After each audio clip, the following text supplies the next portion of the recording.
Okay, so welcome everyone to the NASG Advocacy and Action Network. For those who are new, these are meetings that we've been holding essentially quarterly, maybe 5 times a year, for people in all around the world who are involved with the non-pneumatic anti-shock garment. So this group includes people who are quite experienced in using the NASG and have been working on research and deployments, as well as newcomers who are looking to learn from each other and understand how to set up an NASG program in their region and network with people who might be within their same country or within their same region.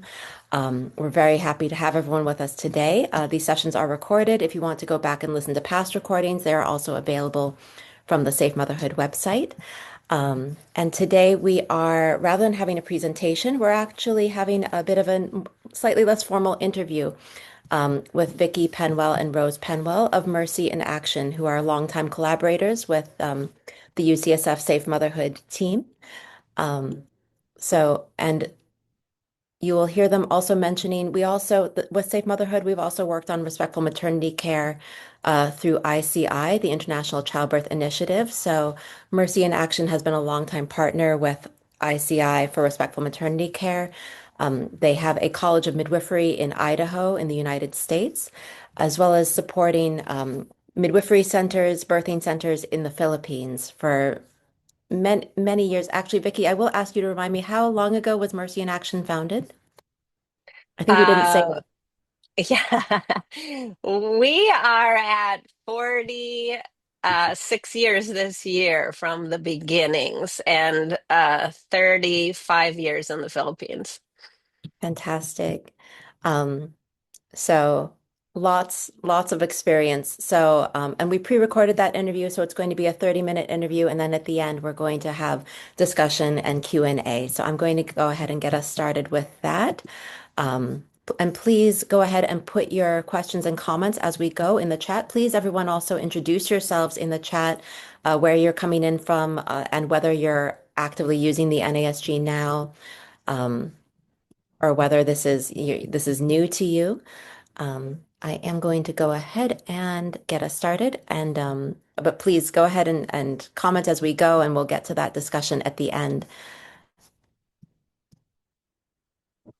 Okay, so I'm really, really happy to have both Vicki Penwell and Rose Penwell from Mercy in Action with us today.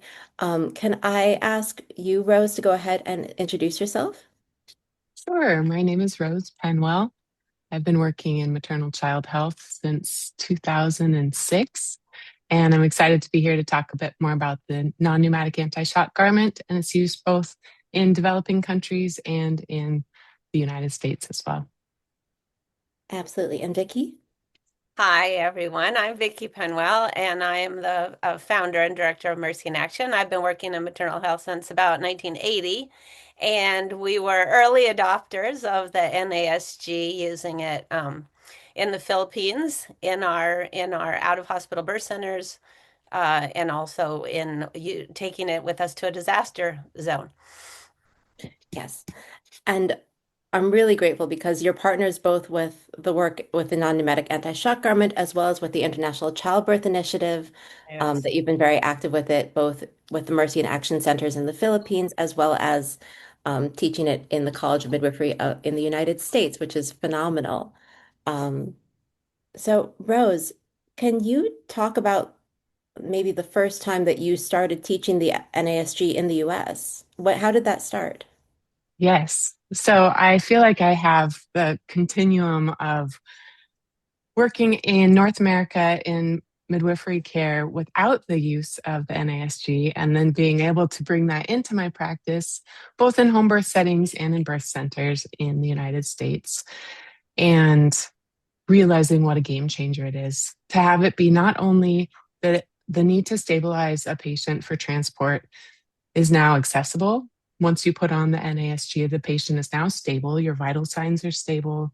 If you need to start a line and have poor venous access, once you apply the NASG, you now have excellent access to IVs, but also the ability to utilize them to stabilize a patient so that you can provide the necessary measures needed to stabilize her without needing to transport. For example, sometimes she just needs to be catheterized or sutured or have fluid um, fluid run, and you didn't have the time to do that because she's actively hemorrhaging. But once you apply the NASG, she's now stabilized and you can provide those needed measures. But I also really appreciated the opportunity to collaborate with local EMS providers. So in my last birth center in Idaho, I was collaborating with Ada County Emergency Medical Services and talking with the chief there about the use of the NASG so that we could coordinate and collaborate better in the event of an emergent transport. So we would utilize the time to teach about the NASG and what it is and how it changes transport, but also to kind of envision what it might be to utilize that on a broader scale within the state. And the chief at that time was familiar with the product and wanted actually to be able to purchase pairs for every single rig in the state. They didn't have funding at the time and wanted to be able to work on a grant to do that. But I love that idea of they were aware of this product and just eager to learn more about it and envisioning how they might also incorporate it into their own practice and being able to stabilize patients for transport. So beyond just maternity services on that wider scale, any hemorrhagic blood loss, this will help stabilize that patient. So did any of the ambulances actually get the NASG, or they just got the training on it? They didn't. They received the training and they were excited to see them in the flesh, in real life, and to practice with them, and also to learn about what it means for the patient in a pair of the NASG, that the patient can't just have them removed suddenly, that they need to be removed in a specific process, and to have that hands-on component. But at the point that we were working on that collaboration, they had not yet been able to purchase their own. Okay. And, since you've been teaching about it, have a lot of the midwives that you've taught actually gone on to purchase them?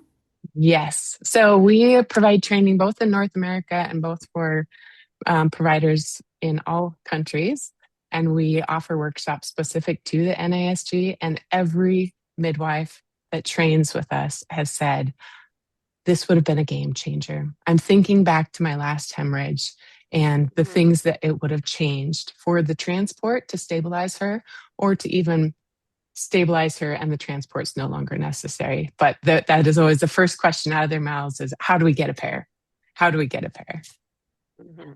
And for those who may not be familiar with like the rural context in the United States, like how long can it take for some of the midwives? Like how far are they from hospital? Yes. So, especially in the Midwest, the states are quite large and sadly already under resourced in terms of care providers, but it's becoming increasingly more so as rural hospitals are closing down or no longer offering OB services. I would say, kind of an average transport, if you don't live in one of the major cities, between large hospitals can be 2 to 3 hours. So we're talking about the ability to stabilize and transport without it now continuing to get worse. And I love that thought of, it's actually something that I used to always ask my kids if they wanted to come and interrupt. I'd say, is it actively getting worse? Please interrupt me. And I feel like that's the case when we're transporting. If we don't have the NASG on, it's actively getting worse. The whole condition is deteriorating, versus if we can have them stabilized in an NASG, even if we do know we have to transport, they need blood products, they need a C-section, something more serious like that. We're now stabilized during that process. It is no longer actively getting worse. It's managed and she's stable. We just have to wait until she can get the blood transfusion, but she's stable during that process. And that changes everything. Yeah. So for how many years have you been teaching about it in the US?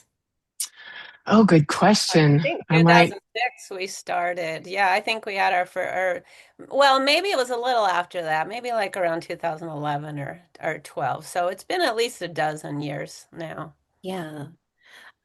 Or And no, more like 20. I'm losing track of time. We were whenever they were first available, and Zoex was making them in the USA, and the FDA approved them for the USA. We were teaching them here, but even before that, we were teaching them in the Philippines. right. And and one of the things, oh, sorry. No, no, go One ahead, of the Rose. things that I love to do, I'm big on laminating everything, but in the event that we are going to transport to a hospital that we had not yet been able to collaborate a training with, I like to print out the instructions for their use, for their removal, for their cleaning, and the background on how they were FDA approved and developed by Sue Ellen Miller and continuing to be researched.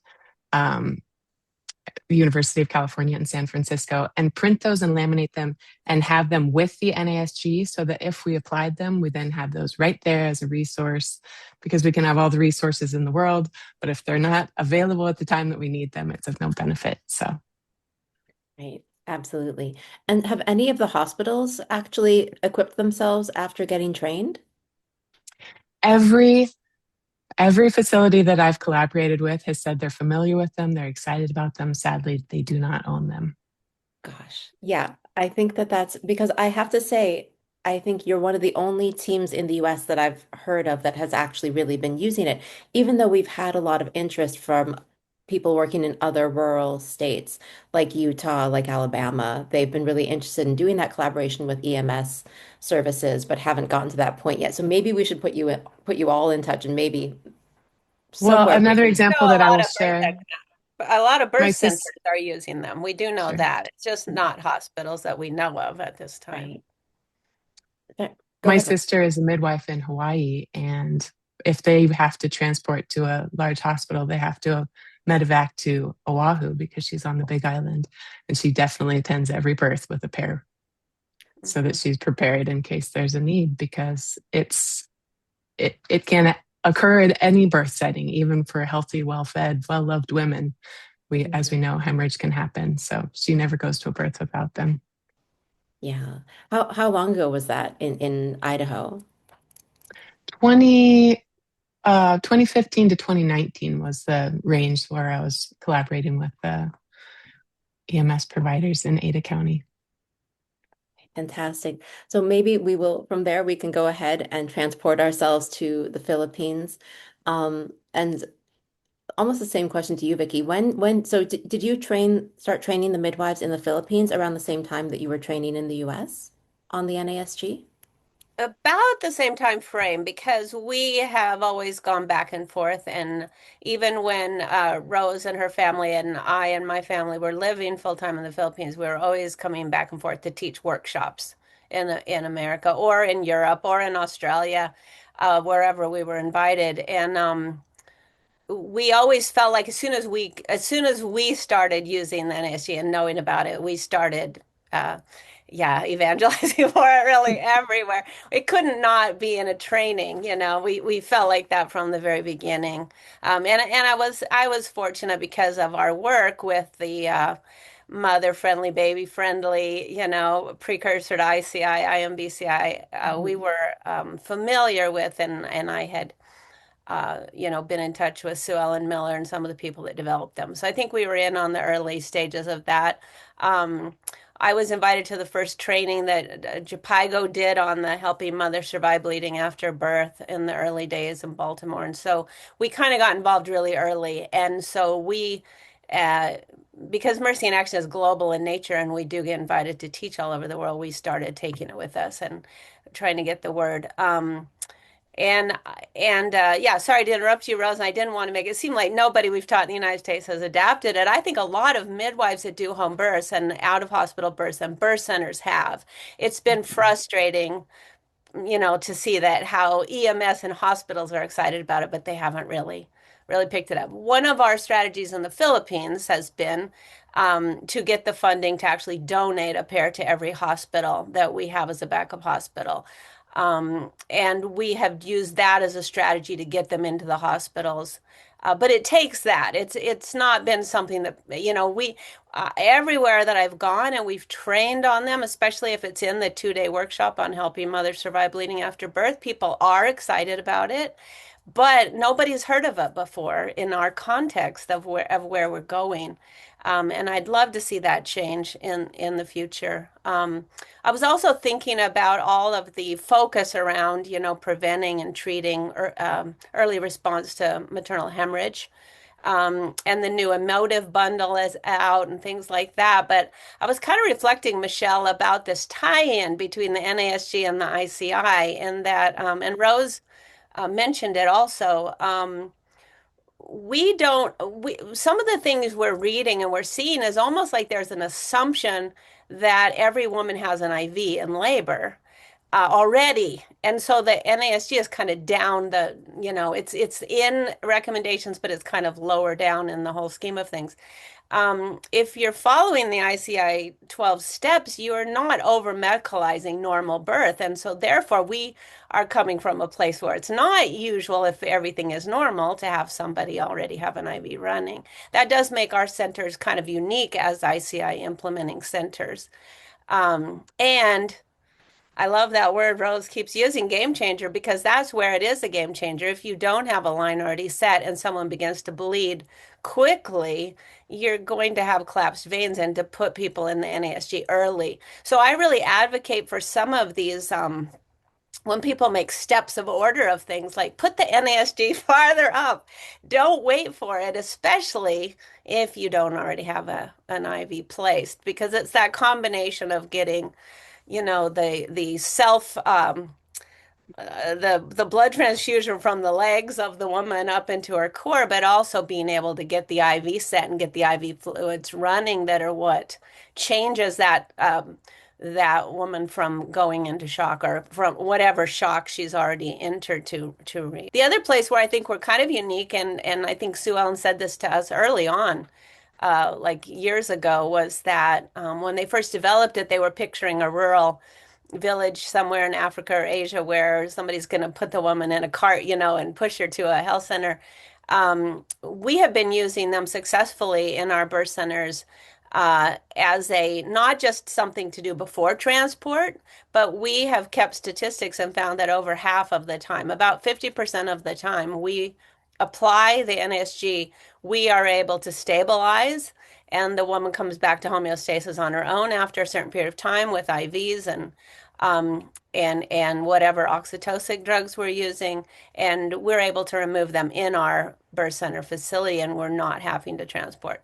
So that again was a little bit of a surprise for I know some of the people that had been early involved in the NASG that we were able to actually prevent transports, which is huge when you're talking about someone that doesn't have money, when the transport time is far, when the mother and baby are going to be separated if they arrive at a hospital, which is the case in the Philippines. They don't. If you transport for hemorrhage, you've lost all of that mother baby togetherness. You might have lost the ability for the baby to even be seen by the mother for the next 24, 48 hours.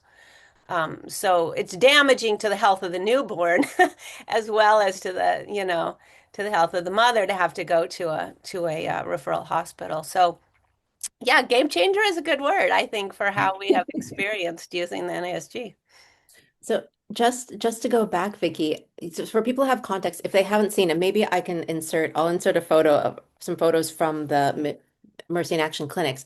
But say in 2010, 2011, so they're primarily in rural areas.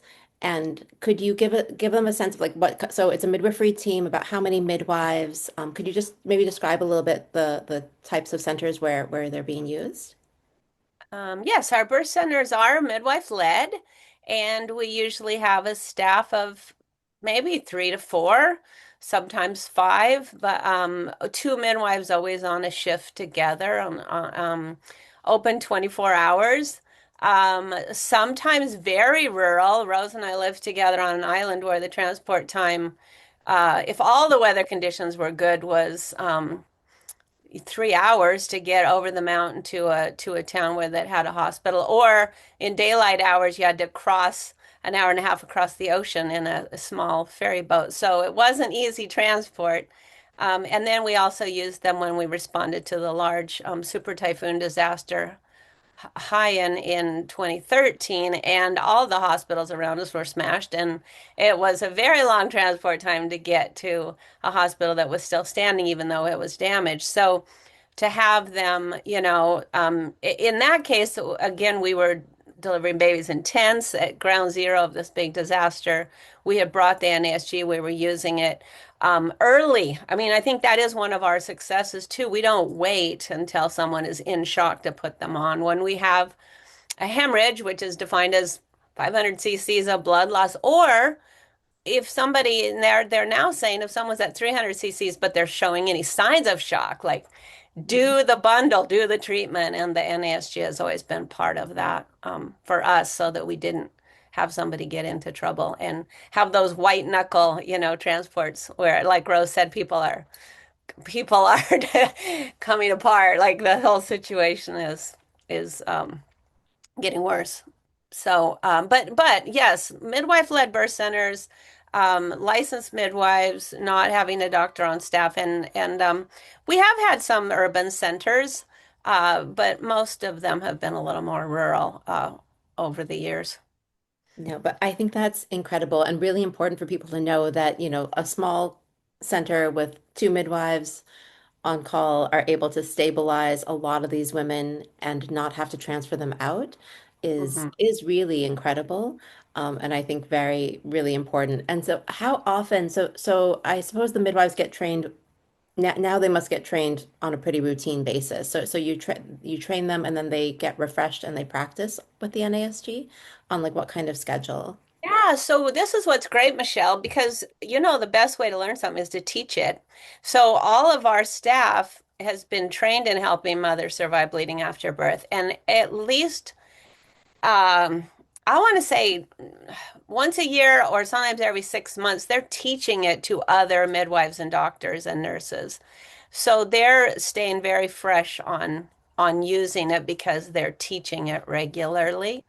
Um, as far as our own in-services, we regularly do drills on the main birth emergencies. And so the NASG gets pulled out and drilled with at least every few months because we're practicing hemorrhage and our response to even a pregnancy complication like a placenta previa or something like that. That's amazing. And so you mentioned that you've been donating the NASGs as well to the hospitals where you're referring. So how has the reception been in the Philippines at those hospitals? Like have you do are they using them a lot or how has it Um, gone? That's a great question, and I'd love to do a follow-up survey on that. Everyone has been very excited to receive them. Our challenge is circling back and making sure that they haven't been put somewhere safe and away because we've had that happen before when we donate something is so special to them that they lock it in the cabinet. Um, Yeah. and we have had the experience of things being like after COVID when I went, back after being locked out for a period of time, the hospital had had a complete turnover of staff. No one knew where the NASG was, so we had to donate another one, which is okay. They're low Mhm. cost enough that they're a very, very good investment. We also really tell all the facilities, and this has been true for us, it's not easy to get a blood transfusion in the Philippines, even if you're already in a hospital. It's a long, lengthy procedure. It involves money plus somebody in the family giving blood to the Red Cross to trade them for the blood that they take out. I mean, it's a process, and the NASG is something that can really make a difference during that long, long gap which is one of the three delays, not just getting to a hospital, but once you're in the hospital, the third delay is how long does it take them to treat?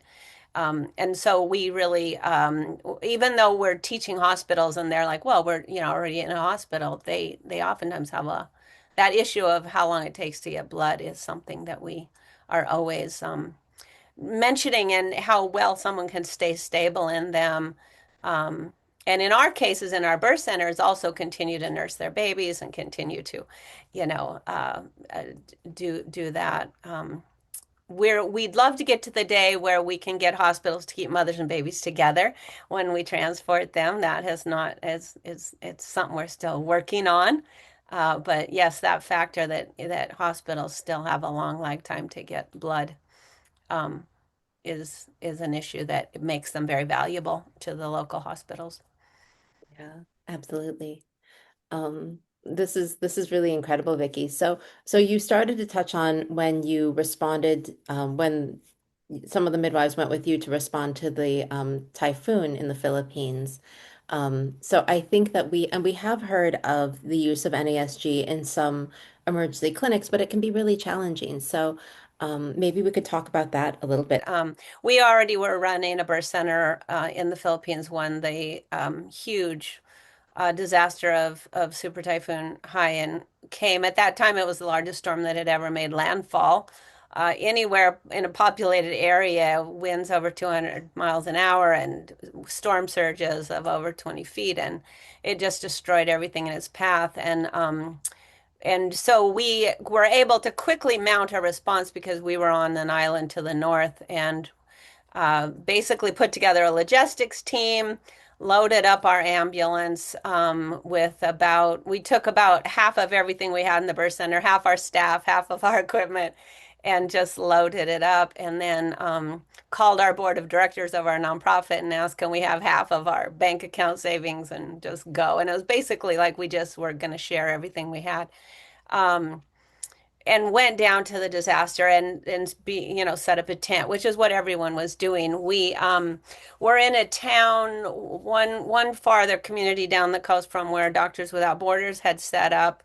So we were coordinating with them for some minor, if we could make minor transports to them, and then the large regional hospital was about, I think, from where we were about an hour and 15 minutes away, but dependent on traffic on the roads that were open.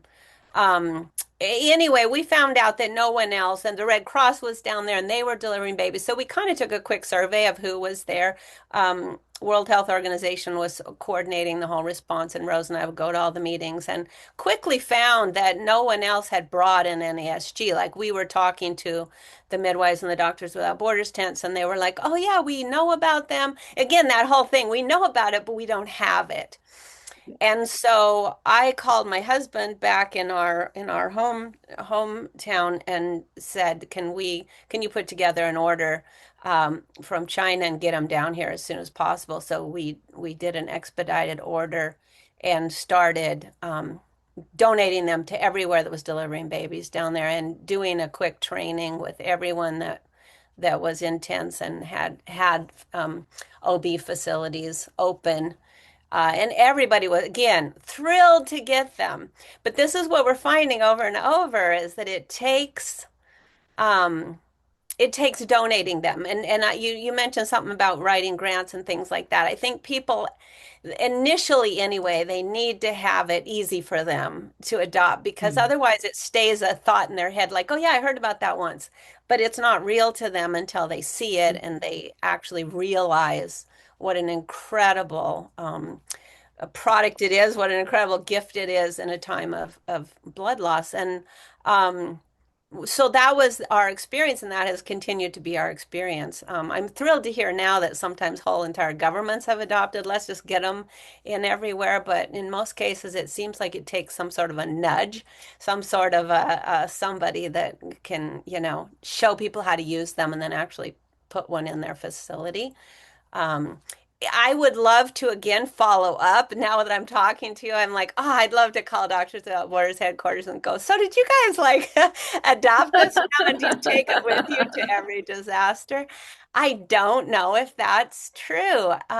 Same with the Red Cross, like everyone that was, responding that had, now a lot of disaster responses don't even have an OB section, and they're not delivering babies. So that's what made our response so important in this disaster, because we were one of only a handful. But anytime anybody's putting together a disaster response, I'm always advocating for, you have to have the ability to deliver babies, and two, you need to have what you need for an emergency. You can't go down without proper equipment, and especially emergency equipment, because you have now a population that is more likely to hemorrhage even than a normal high-risk population, because everybody is traumatized. Their bodies are in very dire straits of lack of food, water, probably having been very beat up by whatever the disaster was. And it just sets up, the stage for there to be birth complications such as hemorrhage. So Yeah. Well, that was a question I had for you as well. Did you track how many, because you said that there were 116 births, that you were tending to during that response. Do you have a sense of how often you actually use the NASG during that time? Rose, I want to say Seems it's like probably it about always, five. Do you think it yeah, was it seems like five? it always clusters. You might have it be twice in a Mm, week and then mhm. it waits 2 weeks and then, yeah, Yeah, probably about five in that time frame, which spanned about 3 months. Is that yeah. correct? And I'm kind of going by the pictures I remember. We always took a picture of the mother breastfeeding her baby, and because people In a always thought, tent. yeah, in a tent with the canvas walls behind us. But it's not a lot because even high risk women, that you don't have hemorrhage every day. Like hemorrhage is not something that always happens. I think the point is expect the unexpected and be prepared for it every single time. It always alarms me when people say, well, this complication isn't that common, so therefore we don't need. And I feel just the opposite. The day it happens, you want to save somebody's life. So you have to have it, even if it's going to be sitting there until the day you need it. It's the day you need it that you're so thankful that you have it. Yeah. And it's the And beauty of the assurance and the insurance because you can just be reassured knowing you have it with you. But that day that you need it, to have it available changes everything. Yeah, yeah. absolutely. And to Well, have your whole staff trained on how they can get it on so fast because, yeah. And we're very pleased to say that we have a session at the upcoming International Confederation of Midwives conference this summer in Lisbon, Portugal. So we're excited to present to a large audience there as well and really spread the word about this fantastic and game-changing product. Yeah, that's wonderful that you're going to be at ICM with the NASG's t teaching. That's just fantastic. Oh, but I did want to respond, Vicki, when you were mentioning, I don't know about Doctors Without Borders. Now I don't recall, but I know that the Red Cross, I know the Canadian Red Cross, UCSF, we did a training with them, a virtual oh, training with them. good. Yeah, good. And IFRC, the International Federation, did invest, I think back in 2018, I want to say, in a large purchase of the NASGs, and they were doing some trainings for their Excellent. teams. So I don't know what state they're in now as far as the integration, but I know that there were some investments from the Red Cross at least. It might be interesting to even do, some surveys, that we could share out to people Yeah. about whether they've used the NASG after learning about it because it's tricky. It's surprising. I think people don't think about when they're thinking about whether it fits into their budget. I think they're not thinking about how it can be cost saving. Oh, They're absolutely. they're not Yeah. considering the reduction in blood transfusion and other interventions that could result Right. And from. since it's reusable, I mean, yeah, and so that makes it pennies to save a life. Like it's just amazing. But even like you say, even morbidity, even not ever having to get to the point of needing a blood transfusion, never having to be separated from a newborn so the newborn can still get colostrum and the early bonding, like all of that is priceless. How do you even put a price on that? Yeah. Absolutely. Well, I think that this is fantastic information to share with everyone. I really want to say thank you to both of you for all of your work to include the NASG across this whole spectrum of training that you're doing around the world. It's really, really incredible, and I feel like you've tested it out in all possible scenarios. So it's great to have your experience. Thanks, Michelle. Thank you. Thank you for having us. Absolutely, absolutely.